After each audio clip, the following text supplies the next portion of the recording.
মবের শিকার হলে আপনি জামাত শিবিরকে দায়ী করছেন, তার মানে আপনি যে কথাটা বলছেন যে কর্ম করেছেন তাতে কি আপনি আশঙ্কা করছেন যে আপনি মবের শিকার হতে পারেন? আপনি তো শুধু এখানে জামাতের যে ক্ষতি করছেন তাই না, আপনি তো নির্বাচনটাকেই কন্ট্রোভার্সিয়াল বিতর্কিত করে দিলেন। তাহলে বিএনপি যে আজকে ফলাফলটা পাইলো সেটা নিয়েও তো বিতর্ক, যে আপনি তো ইঞ্জিনিয়ারিং করে উগ্রবাদী ঠেকাইতে গিয়ে কি আপনি বিএনপির পক্ষে কাজ করেছেন কিনা। নির্বাচনের দিন 15 আগে আমি বলেছিলাম যে বাংলাদেশে নির্বাচন নিয়ে দুই ধরনের ব্যাপার হয়, একটা হলো কারচুপি আর একটা ইঞ্জিনিয়ারিং।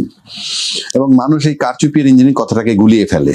কারচুপিটা হলো এই যে দলীয়ভাবে নেতাকর্মীরা মিলে সেন্টার দখল করে সিলসাপ্পর মারা এবং ভোট বেশি ঢুকানো, এটা হলো কারচুপি। এটার পরিমাণ এখন কমে গেছে, হয় না একেবারে তা নয়। আর ইঞ্জিনিয়ারিংটা হলো প্রজাতন্ত্রের কর্মকর্তা কর্মচারীরা করে, এটা খুব সূক্ষ্ম। এটা ফলাফল ডিক্লারেশন দিয়ে দিল, যেটা হয়েছে রিভার্সটা দিলেও কিছু হয় না, বাড়ায় কমাই দিলে কিছু হয় না, কাটাকাটি করলে কিছু আসে যায় না। কারণ আপনি কাটাকাটি করার পর যদি টেবুলেশন ভোট গণনার পর কাটাকাটি করেন, তারপর যদি আপনি আদালতে যান, ওতে কিছু আসে যায় না, ওটা রেজাল্ট হইতে 5 বছর পার হয়ে যায়, আমরা এটা দেখছি। তো এই কথাগুলো আগে ছিল নির্বাচনের আগে। নির্বাচন হয়ে যাওয়ার পর হঠাৎ করে সৈয়দা রেজওয়ানা উনি বললেন, এক জায়গায় বললেন এরকম, তার ভাষণ আসছে, জামাতে যাতে মেইন স্ট্রিমে না যেতে পারে সেজন্য যা করার তারা সেটা করেছে। পরবর্তীকালে আবার এটা ঘুরিয়ে আনলো যে যারা উগ্রবাদী তারা যাতে ক্ষমতা আসতে না পারে, আর সেটার জন্য যেটা করার দরকার সেটা আমরা করেছি। তো এটা পরিষ্কার একটা ইঞ্জিনিয়ারিং এর এডমিশন হয়ে যায়, যেখানে একটা ইঞ্জিনিয়ারিং হয়েছে। এখন তারা করেছে উগ্রবাদীকে, আমি যদি তার এই কথায়ও থাকি যে উগ্রবাদীকে থামানোর জন্য, মানে উগ্রবাদী যাতে মেইন স্ট্রিমে না আসে সেজন্য করেছে, তাইলে তাকে ক্লিয়ার করতে হবে যে প্রথম আসলে জামাতের নাম, এখন বলছেন আপনি উগ্রবাদী, তাহলে আপনাকে উগ্রবাদী কারা সেটা মিন করতে হবে। এবারে নির্বাচনে কাদেরকে আপনারা উগ্রবাদী হিসাবে টার্গেট করেছিলেন সেটা আপনাদেরকে ক্লিয়ার করতে হবে। পাশাপাশি উনি সম্প্রতি একটা কথা বলেছেন যে, আমি জানি না how far it is true, তার নামে আসছে যে আমি যদি কোনো মবের শিকার হই সেজন্য জামাত শিবির দায়ী থাকবে। তো আপনি একদিকে ইঞ্জিনিয়ারিং কথা বলছেন, যে ইঞ্জিনিয়ারিং প্রথম বলেন জামাতকে মেইন স্ট্রিম আসতে দিবেন না, পরবর্তীকালে আপনি কথাটা ঘুরিয়ে আপনার নামে ঘুরানো হলো, উগ্রবাদীদের বিরুদ্ধে আপনি বলছেন। তাহলে আপনাকে তো ক্লিয়ার করতে হবে এবারের নির্বাচনে যারা যারা অংশগ্রহণ করেছিল তার ভিতরে কারা উগ্রবাদী ছিল। তাহলে সেই উগ্রবাদীদের নাম বললেই ক্লিয়ার হয়ে যায় আপনারা ইঞ্জিনিয়ারিং করে কারে আটকে মানে ঠেকাইছিলেন, এটা আপনাকে ক্লিয়ার করতে হবে। এটা একটা রাষ্ট্র, এটা একটা তামাশা না। আপনি একটা নির্বাচন নিয়ে, জাতির ভাগ্য নিয়ে খেলাধুলা করবেন, মানুষ ভোট দিবে, একজনের রেজাল্ট যাবে আরেকজনের নামে, এটা তো হয় না। আপনার কথায় তো তাই মনে হয়। সুতরাং আপনাকে পরিষ্কার দায়িত্ব যে আপনাকে এটা ক্লিয়ার করতে হবে যে উগ্রবাদী বলতে কাদের মিন করছেন। 2, মবের শিকার হলে আপনি জামাত শিবিরকে দায়ী করছেন, তার মানে আপনি যে কথাটা বলছেন যে কর্ম করেছেন তাতে কি আপনি আশঙ্কা করছেন যে আপনি মবের শিকার হতে পারেন। 3 নম্বর, আপনি তো শুধু এখানে জামাতের যে ক্ষতি করছেন তাই না, আপনি তো নির্বাচনটাকেই কন্ট্রোভার্সিয়াল বিতর্কিত করে দিলেন। তাহলে বিএনপি যে আজকে ফলাফলটা পাইলো সেটা নিয়েও তো বিতর্ক, যে আপনি তো ইঞ্জিনিয়ারিং করে উগ্রবাদী ঠেকাইতে গিয়ে কি আপনি বিএনপির পক্ষে কাজ করেছেন কিনা। এগুলো তো প্রশ্ন রাখে, এই প্রশ্নগুলো আসতেছে, এগুলো সমাধান আপনাকে করতে হবে। সুতরাং আপনি এখন কেন করছেন? আপনাদের বিরুদ্ধে দুর্নীতি দমন কমিশনের অনেক দরখাস্ত পড়েছে, আমরা শুনেছি। এখন কি আপনারা সেখান থেকে সেফ হওয়ার জন্য এগুলো বলতেছেন? সেজন্য এটা বললে তো আপনি বিএনপির মারাত্মক ক্ষতি করলেন, আপনি পুরো নির্বাচনটাকেই বিতর্কিত করলেন। পাশাপাশি আমরা দেখলাম গণভোট 12 তারিখের পর 13 তারিখে একটা গেজেট হলো, সেখানে দেখালো গণভোটে জয়যুক্ত হয়েছে এই পরিমাণ ভোটে 4 কোটি কত ভোট পেয়ে। তার 7 দিন পরে আরেকটা কাউন্টিং করে আপনারা রিপোর্ট পাঠালেন 10 লাখ ভোট বাদ হয়ে গেছে। 10 লাখ ভোট আরেকটা গেজেট করলেন গণভোটকে নিয়ে। তো একটা গণভোটকে নিয়ে 10 লাখ ভোটের তারতম্য রেজাল্ট আগে ঘোষণা করে দিল, পরে আরেকটা প্রজ্ঞাপন জারি হলো। এটা তো নির্বাচন, এটা তো গণভোট, এটা তো তামাশা না। এইরকম পরিস্থিতি, এইরকম মস্তিষ্ক নিয়ে, এইরকম চিন্তা ভাবনা নিয়ে আপনারা নির্বাচন কমিশনের দায়িত্ব নিছেন। আপনি এই নির্বাচন কমিশনও তো এই 10 লাখ ভোটকে বাদ দিয়া এই নির্বাচনটাকে বিতর্কিত করলো। তাহলে আমরা সংসদ নির্বাচনের ভোটের বেলায় একেবারে একুরেট হয়েছে সেটা ধরবো কিভাবে? তাহলে এই রেজওয়ানা, সৈয়দা রেজওয়ানা, তারপরে যদি আমি নির্বাচন কমিশন, তারাই তো নির্বাচনটাকে বিতর্কিত করতেছেন। আবার খলিলুর রহমানকে, যে ছিল অন্তর্বর্তীকালীন সরকারের উপদেষ্টা, যাকে বিতাড়িত করার জন্য, যার পদত্যাগের জন্য সোচ্চার ছিল বিএনপি, তাকে আবার আপনারা মন্ত্রী পরিষদে জায়গা দিচ্ছেন। তাহলে কি ইঞ্জিনিয়ারিং গুলো এস্টাবলিশড হয় যে আপনাদের পক্ষে এরা কাজ করেছে? এখন খলিল সাহেবকে অ্যাকোমোডেট করছেন, হয়তো রেজওয়ানা, সৈয়দা রেজওয়ানা উনিও অ্যাকোমোডেট হইতে চায় আপনাদের মন্ত্রী পরিষদে for their own safety. It's রাষ্ট্র। তো রাষ্ট্রকে কি এত বড় ধোঁকা দিল এই কেয়ারটেকার সরকারের খলিল সাহেবরা, তারপরে রেজওয়ানা এবং নির্বাচন কমিশন, আর সেই নির্বাচন নিয়ে আপনারা রাষ্ট্রে গিয়ে রাষ্ট্র চালাবেন? এটা তো দুর্ভাগ্যজনক জাতির জন্য। দিবালোকের মতো সত্য মানে পরিষ্কার করে দিলেন বাংলাদেশে এবারের নির্বাচনে ইঞ্জিনিয়ারিং হয়েছে, এটা কোনোভাবেই গ্রহণযোগ্য নয় এবং ভবিষ্যতে এটা নিয়ে সাংঘাতিকভাবে হয়তো একটা সময় আন্দোলন হতে পারে, কারণ জামাত ইতিমধ্যে তাদের বিক্ষোভ প্রকাশ করছে। আমি জানি না এটা কোথায় গিয়ে গড়ায়। ব্যক্তিগত আমার ক্যালকুলেশনে জামাত ইসলাম 203টা সিট পায়, 70 লাখ। এবং পোস্টাল ভোটার আপনি খালি ইয়াটা দেখেন, ডায়াগ্রামটা দেখেন, সব কোন দলের প্রতি বেশি আসছে? অলমোস্ট 80-90%। একক, দশক, শতক, হাজার, অযুত, লক্ষ, 74,22,000 ভোট আপনি খালি বাতিল করছেন রে ভাই। হঠাৎ করে আপনি বিএনপি লয়ারকে দিয়ে এই ভোটকে চ্যালেঞ্জ করে মামলা করে দিলেন এবং সে মামলায় রুল হলো। আসিফ নজরুল সাহেবকে আসলে থ্যাংক ইউ না, ওনাকে একটা নোবেল প্রাইজ দেওয়া উচিত। How to do election engineering. 74,22,000 ভোটকে বাতিল করলা। অবাক, 45 জন তো ঋণ খেলাপি আছে, যাদেরকে ইলেকশন কমিশন কি করে দিলেন? অ্যালাউ করে দিলেন। রাষ্ট্রের 3টা অঙ্গ, লেজিসলেটিভ, এক্সিকিউটিভ আর জুডিশিয়ারি। ফ্যাসিস্ট কি হাসিনা না আওয়ামী লীগ? তাহলে হাসিনা যদি হতো তাহলে পুরো পার্লামেন্ট পালায় গেল কেন? পুরো পুলিশ পালায় গেল কেন? পুরো হারুন বিবিরা পালায় গেল কেন? 29 সালের আগ পর্যন্ত 300 জন পার্লামেন্ট মেম্বার বৈধ। তো তুমি পার্লামেন্ট ইলেকশন করলা, তোমার যে পার্লামেন্টের মেম্বার হলা, তুমি যে মন্ত্রী হলা, তুমি আজকে বড় বড় কথা বলতেছো, তাহলে তুমি কি হলো? ওভারল্যাপ না, তুমি তো অবৈধ। তাহলে যে আমি সংবিধান চেঞ্জ করব না, আমি সাবধান চুক্তি রাখবো। কেন রাখবো? এই কেনের উত্তরটা দিচ্ছেন না। প্রথম কথা হলো জুলাই নাই, আমরা নেই। জুলাই আছে, আমরা আছি। আমার ক্যালকুলেশন, আবার আপনাকে বলতেছি, ব্যক্তিগত আমার ক্যালকুলেশনে জামাত ইসলাম 203টা সিট পায়। এটা আপনি আরেকবার বলেছেন, এটা আপনি এতটা কনফিডেন্টলি কিভাবে বলেন? এই বলতেছি আপনাকে, বলে দিচ্ছি। ধরে নেন আমাদের ভোট কত হয়েছে? 69%। বিএনপি কত পাইছে? 51%। তাহলে 51 থেকে 69 বাদ দেন, কত হয়? 18%। এবার আসেন, পুরা হিল ট্রাকসে না ভোট জিতছে, সেখানে আর সাথে কে জিতছে? বিএনপি জিতছে। চলে আসেন গোপালগঞ্জ, তাহলে গোপালগঞ্জে কি জিতছে? না ভোট দিচ্ছে। আর কে জিতছে? বিএনপি জিতছে।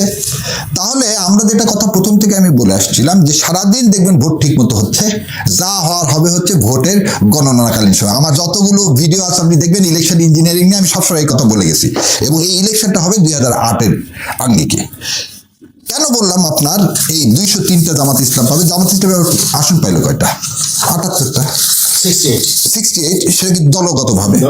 আচ্ছা, আপনাকে বলি, জামাত ইসলামের সাথে 115 থেকে 118টা আসনের ভোটের ব্যবধান হয়েছে 13%। কত পার্সেন্ট? 13%। এখানে কত ভোটের ব্যবধান দেখলাম? 18%।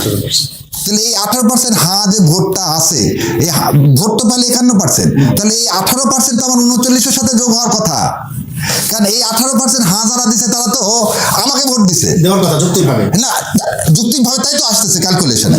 যদি তাই এসে থাকে তাহলে আপনি এখন আমাকে বলেন যে আপনি যদি এই আমার কথায় 125টাও যদি আমার তো সিটে আসার কথা কত? এই যে 145টার মতো, আমার তো তা না, আমাদের এখানে দেখাচ্ছি আমি 125টা সিট আমি যদি পাইতাম, তাহলে 78টার 125টা কত হয়? 203টা। এই যে 18%, এই আরো একটা শুভঙ্করে ফাঁকি করছে কি দেখেন, পোস্ট অফিসে কিন্তু সমস্ত ভোট আসছে, কুরিয়ারে না কিন্তু। সারা পৃথিবী থেকে সমস্ত ভোট আসবে। এই আরপিও সংশোধনী করে বলে দেওয়া আছে, আরপিওতে 12 তারিখ বিকাল 4টা পর্যন্ত ভোট কেন্দ্রে পোলিং স্টেশনে কি আসবে? ভোট আসবে, সেগুলোকে সব কাউন্ট করতে হবে। কয় তারিখ পর্যন্ত? 12 তারিখ বিকাল 4:30টা পর্যন্ত। 10 তারিখে আপনি সারা বাংলাদেশ ছুটি ঘোষণা করে দিলেন, ইনক্লুডিং পোস্ট অফিস খোলা ছিল না। তাহলে 9 তারিখের ভোট যেগুলো আছে সেগুলো কিন্তু খালি ইয়াতে পৌঁছালো, ডিসি সাহেবের কাছে। 10, 11, 12 3 দিনের কোনো পোস্টাল ব্যালট কোথাও গেল না। কোথায়? রিটার্নিং অফিসারের কাছে গেল না। যখন ওগুলো 13 দেখেন, আরো কিছু দেখেন, ওনারা কিন্তু রবিবারে গেজেট দিতে পারতেন। ভোট হয়েছে বৃহস্পতিবার, শুক্র শনি 2 দিন তো বন্ধ, শুক্র শনি তো পোস্ট যাবে না। ওনারা কিন্তু 13 তারিখ গভীর রাতে কি দিয়ে দিলেন? গেজেট প্রকাশনা করে দিলেন। তারপরে কি হলো?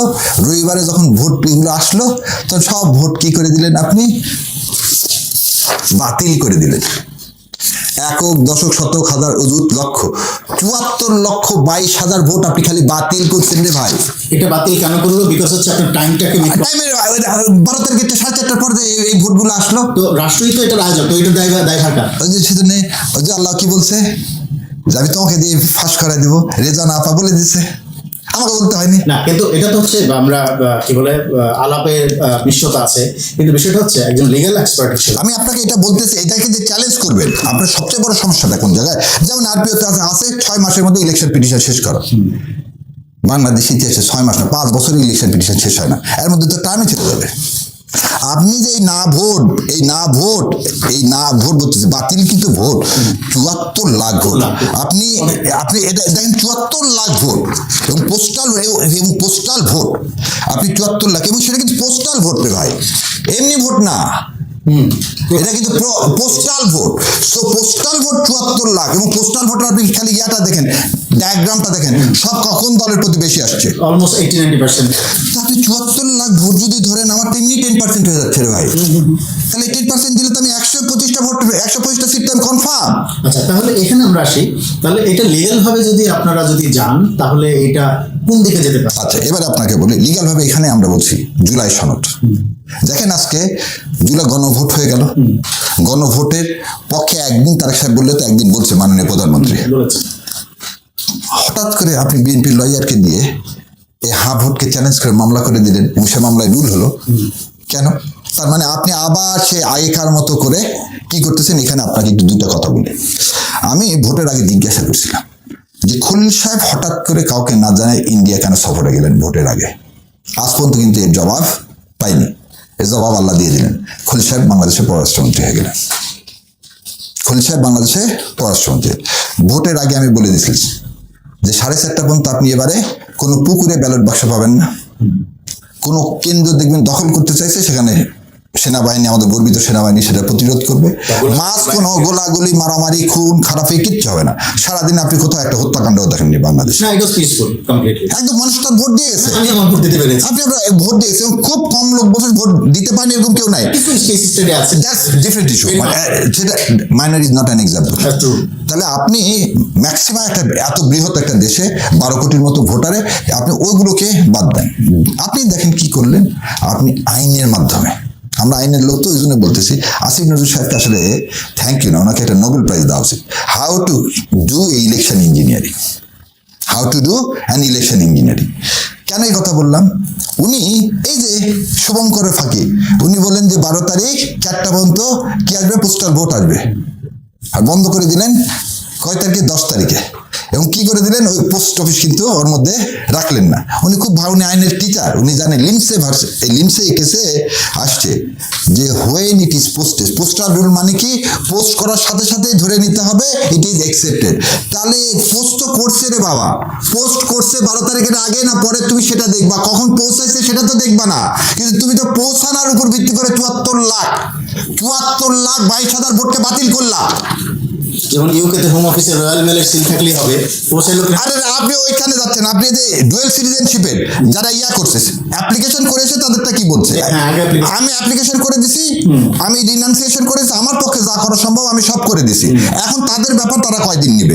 আমি তো আমার পোস্টটা দিয়ে দিছি, পোস্টে আসছে। তুমি কি করবা? বলবা যে হ্যাঁ 12 তারিখ 4টা পর্যন্ত যত পোস্ট জমা হবে, এই পোস্টগুলো রবিবারে সমস্ত রিটার্নিং অফিসারে আসবে, ওগুলো সব কাউন্ট হবে, তারপর হচ্ছে ফাইনাল কি দেওয়া হবে রেজাল্ট। তুমি বুধবারে ভোট করলে না কেন? তাহলে বৃহস্পতিবার সকালে সব ভোট এসে যেত। তুই কিন্তু বৃহস্পতিবার ফেলাইছো, কারণ শুক্র শনি 2 দিন অফ। মানে কানিং ডিভাইস একটা না তো, মানে বুদ্ধি। শোনেন, আল্লাহ কি বলছে? জ্ঞান দিছে কোরআনে, বুদ্ধির কথা বলেন। আর শয়তানকে বুদ্ধি দেওয়া হয়েছে। তো ওপার থেকে যখন এরকম বুদ্ধি করে আসা হয়েছে, এবং যা যা বুদ্ধি শিখায় দিছে, 6টা বুদ্ধি শিখায় দিছে। কি কি? মিডিয়া দেখছেন যে প্রথমে একটা জিনিস বলি, ইলেকশন কমিশন সেক্রেটারি আক্তার সাহেবকে আমরা রিমুভের কথা বাংলাদেশ জামাত ইসলাম অন্যান্য সমস্ত রাজনৈতিক দল বলছে। বিএনপি বলছে ওনাকে রিমুভ করলে ইলেকশনই করবো না। জানেন, ঋণ খেলাফির কথা বলতেছেন আপনি। আরো হিসাব শুনলে তো অবাক, 45 জন তো ঋণ খেলাফি আছে, যাদেরকে ইলেকশন কমিশন কি করে দিলেন? অ্যালাউ করে দিলেন। আমরা রিট ফাইল করতে করতে, মাঝখানে গ্যাপটা এত কম, এত ন্যারো, যে একটা রিট ফাইল করবো, হিয়ারিং করবো, অ্যাপিলেট ডিভিশন পর্যন্ত যাবো, সেই সময়টাই পেলাম না রে ভাই। এখন এই জিনিসগুলো অভিজ্ঞতাগুলো কেন বললাম, হয়তো আল্লাহ সুবহানাহু ওয়া তাআলা ভাবছেন এবারের জন্য এই যে অভিজ্ঞতাগুলো হলো, রাষ্ট্রীয় স্বার্থে আমরা কি করছি, রাষ্ট্রীয় স্বার্থে মেনে নিলাম, রাষ্ট্রীয় স্বার্থে কেন না। আমরা যখন দেখছি বিজয়, পক্ষে ছিল কি জামাত ইসলাম, জামাত ইসলাম একটা বিজয় তো হয়েছে, ঠিক আছে, ক্ষমতা এরা কেড়ে নিচ্ছে নেই, কিন্তু যদি যেতে সেটা তো তার জীবনে কেউ কেড়ে নিতে পারবে না। তো দেখেন সে জন্য যে স্যাক্রিফাইস করলাম কি জুলাই সনদের জন্য, আজকে সেই জুলাই সনদ নিয়ে কিছু টালবাহানা শুরু হয়ে গেল। তার মানে এই ভোটের যত রিগিং করা হয়েছে, যত কিছু করা হয়েছে, কেন জামাত ইসলাম বলছিল আগে রেফারেন্ডাম হোক, আগে রেফারেন্ডাম হোক, জুলাই সনদ বাস্তবায়ন হোক, সেই জুলাই সনদের ভিত্তিতে ইলেকশনটা হোক। এবং বারবার বলা হয়েছিল ডিসেম্বরের দিকে কি হয়ে যাক, ভোট হয়ে যাক, ফেব্রুয়ারিতে কি হবে, সংসদ ইলেকশন হবে। তাহলে কিন্তু এই অবস্থাগুলো হয় না। এখন যে হচ্ছে আপনার আইনি সংকটটা যে শুরু হচ্ছে, যেমন বিএনপির অনেকেই বলছে এবং অন্যান্য পক্ষের আইনজীবীরা যারা বলছে যে এই ভোট হচ্ছে বৈধ না, আবার আপনারা বলতে চাচ্ছেন হচ্ছে ভোট যদি বৈধ না হয় তাহলে ভোটও বৈধ না, আবার তারা সেই পুরনো সময়ের মতো সংবিধানে দোহাই দিচ্ছে, আবার আপনারা হচ্ছে আপনার ডিক্লারেশনে আপনারা না প্রেসিডেন্টের যে হচ্ছে। আমি একটা জিনিস বলি, এই সংবিধানের বা রাষ্ট্রবিজ্ঞানের যারা ছাত্র বা আইনের ছাত্র তাদের কি রাষ্ট্রের 3টা অঙ্গ, লেজিসলেটিভ, এক্সিকিউটিভ আর জুডিশিয়ারি। আচ্ছা, ধরে নিলাম এই সংবিধানটা আছে, বিএনপির ভাষায় আমি টাইম বিং ধরে নিলাম সংবিধান আছে, কারণ ওনারা বলতেছেন রাষ্ট্রপতি হচ্ছে সাংবিধানিক প্রতিষ্ঠান, ব্যক্তি না, ব্যক্তির চেয়ে প্রতিষ্ঠান বড়, অতএব সংবিধান আছে। আচ্ছা, ধরে নিলাম, তাহলে সংবিধানের রাষ্ট্রপতি থাকো। এখন আমাকে বলেন তো, ফ্যাসিস্ট কি হাসিনা না আওয়ামী লীগ? হাসিনা খালি অন হেড, যদি আমরা টপ যদি চিন্তা করি, টপ হয়ে কিভাবে হবে? তাহলে হাসিনা যদি হতো তাহলে পুরো পার্লামেন্ট পালা গেল কেন, পুলিশ পালায় গেল কেন, হারুন বিবিরা পালায় গেল কেন?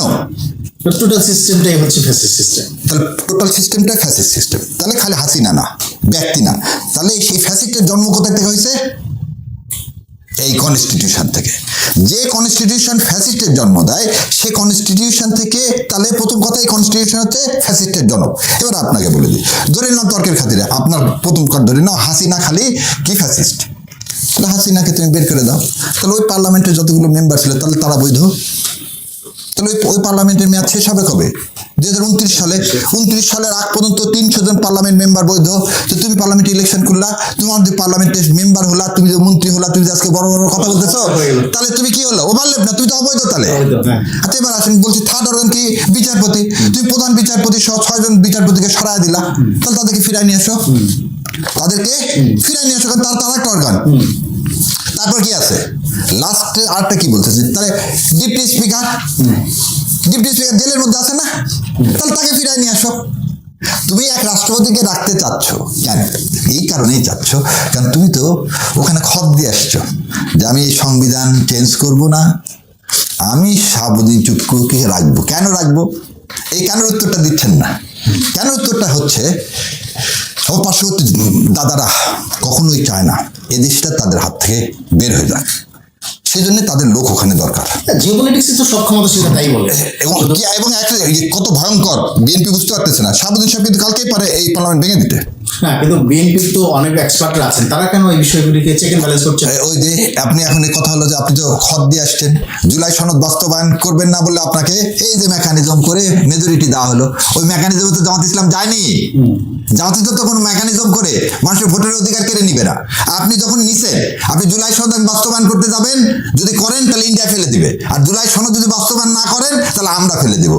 এই উভয় সংকটে আপনি পড়লেন কেন দস্তদব দিয়ে? এখানে আমার একটা প্রশ্ন, বাংলাদেশে যেটা হয় যে হয়তো হয়ে যায়, যেহেতু এটা রাষ্ট্রহীন রাষ্ট্র, আমরা কোর্টের একটা ম্যানার আমরা সাধারণ মানুষরা জানি, আপনারা আইনজীবীরা আরো ভালো জানেন, সেটা হচ্ছে যে যদি হচ্ছে আপনার সরকারি দলের কোনো প্রভাবশালী লয়ার যদি কোনো জায়গাতে মুভ করে, সেখানে যদি জাজ সাধারণত হচ্ছে রাজনীতির অনুকম্পায় হয়, সেখানে দেখা যায় যে আপনার প্রবল যুক্তি থাকলেও আমরা জানি যে একদম হাইয়েস্ট লেভেলে অ্যাপিলেট ডিভিশনের চেম্বার জজের ওইখানেও অনেক অযৌক্তিক আপনার রিটও সেখানে দেখা যায় যে রিভার্স হয়ে যায়। না, এটা গত 18 মাসে আমি একদম অপোজ করি। গত 18 মাসে আমার দেখা বাংলাদেশের, আমি যত দিন ধরে প্র্যাকটিস করে আসতেছি, 12 সাল থেকে দেখা, এই জুলাই অভ্যুত্থানের পর যদি কেউ এরকম বলে তাহলে সেটা পুরোপুরি মিথ্যা কথা বলা হবে। মিথ্যা, আমি শব্দটা ইউজ করতেছি, মিথ্যা। এটাকে আপনি দায়িত্ব নিয়ে এক দায়িত্ব নিয়ে বলতেছি আমি মাননীয় যে দুইজন প্রধান বিচারপতি ছিলেন, তাদের আপনি দে আর অ্যাবভ দ্য ইনস্টিটিউশন। তাদের একটা জিনিস মনে রাখি, রেফাত সাহেব যে সময় প্রধান বিচারপতি হয়েছেন, এটা কিন্তু চারটিখানি কথা না, নিজের জীবনের ঝুঁকি নিয়ে হওয়া। এবং আজকের যে শোনেন, আজকের যিনি প্রধান বিচারপতি আছেন, উনি জীবনে কোনদিন আমি দেখিনি, হাইকোর্ট থেকে দেখে আসতেছি, ওঠার আগে দোয়া পড়ে তারপরে বসেন এবং সবসময় বিড় করে দোয়া পড়েন। তো এই লোকগুলোর কাছে আর যাই হোক, ওনারা কি বিশ্বাস করেন, আমি যতগুলো যা এখন আছে, আমি বললাম তো যে যতগুলো যা আছে দায়িত্ব নিয়ে বললাম অ্যাপিলেট ডিভিশনের, কোনো উকিল কেন, মানে কোন দলের, শোনেন, যারা এখন মন্ত্রী হয়েছে এটাও বলি, তারাও ধমক খাইছে।